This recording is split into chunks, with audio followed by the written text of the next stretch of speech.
ago over the skies of Tehran. This is the first shootdown in history of a manned fighter aircraft by an F-35 fighter jet. Initial reports coming in, Israeli fighter jet shoots down an Iranian jet. Let's go back to our guest, Captain Alok Bansal. Captain, we will continue seeing these kind of updates coming in. But I want to just shift our attention to the Strait of Hormuz, because Iran has said whoever tries to come close will be attacked. Do you think this threat of Iran will lead to a bigger escalation from Israel and the United States against Iran?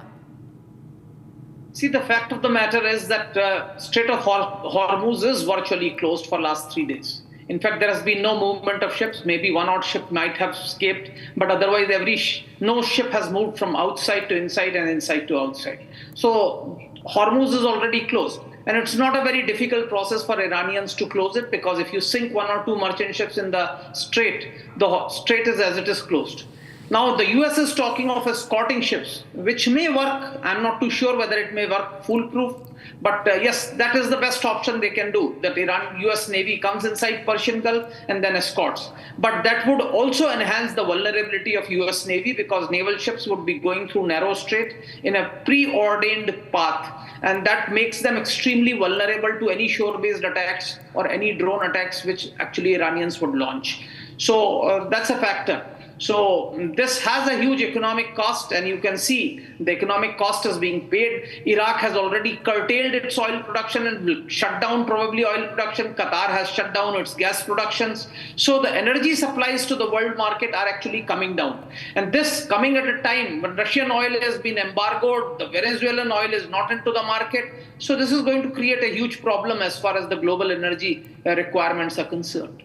All right, Captain Alok Bansal, we have seen that across the Gulf countries, US bases have been hit by Iran. A lot of shots have been coming in. We have been showing those shots. A lot of US embassies, US bases, they have gone up in flames.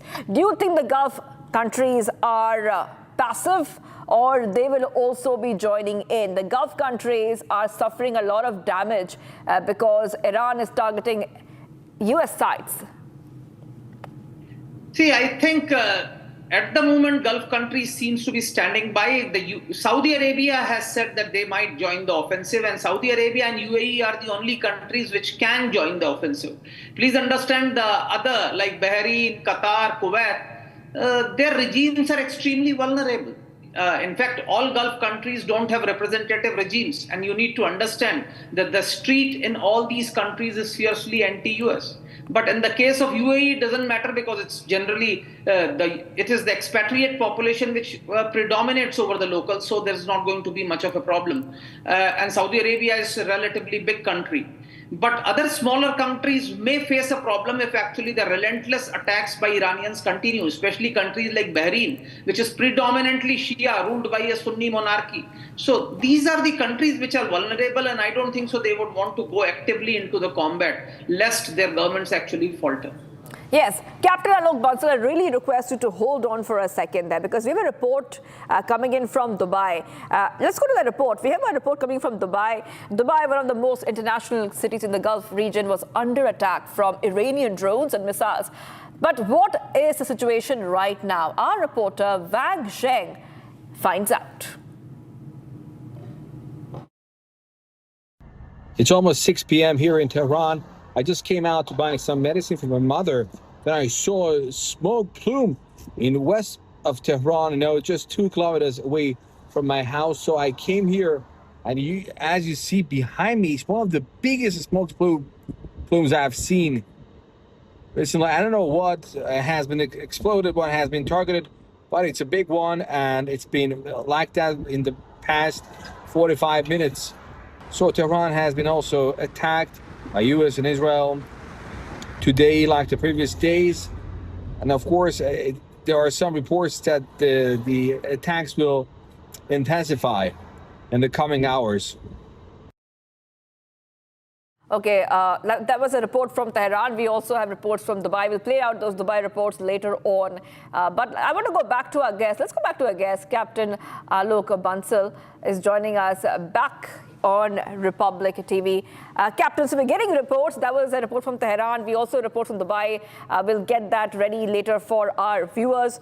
But just let's talk a little bit more about what is next in terms of this war, especially the proxies. Iran's proxy, Hezbollah, is being targeted in Beirut by Israel. We are seeing a lot of damage to infrastructure, casualties arising. Because of breaking news coming in, Captain Alok Bansal, let's go to breaking news coming in. Iran is claiming attacking 10 oil tankers for ignoring threats. Iran attacks warships that ignored warnings on the Strait of Hormuz. We were discussing about this, Captain Alok Bansal, about Iran's warning that please do not, they're saying whoever comes to the Strait of Hormuz, do not come here. If you come here, you will be attacked.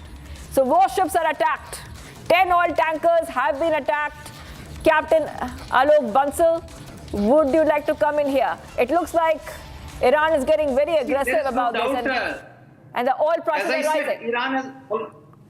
Iran has already told that Strait of Hormuz is closed. Any vessel approaching Strait of Hormuz will be attacked. So oil tankers in any case are sitting ducks because they hardly have any maneuverability. They have no defense. They are highly inflammable, and Iranians can easily target them. But what is significant is that your report says that some warships have been attacked. Now, that's a very significant development because warships are fairly maneuverable, but even they, in narrow straits, are restricted. So if Iran has succeeded in attacking warships, which country's warships, it's not very clear.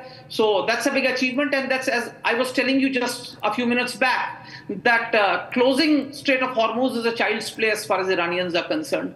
And if Americans are going to escort, that's probably the only way for shipping to move out of Persian Gulf. But that is also going to be a very, very difficult process for Americans, and they may have to pay a heavy price. I'm not very sure that the US administration would be willing to take that sort of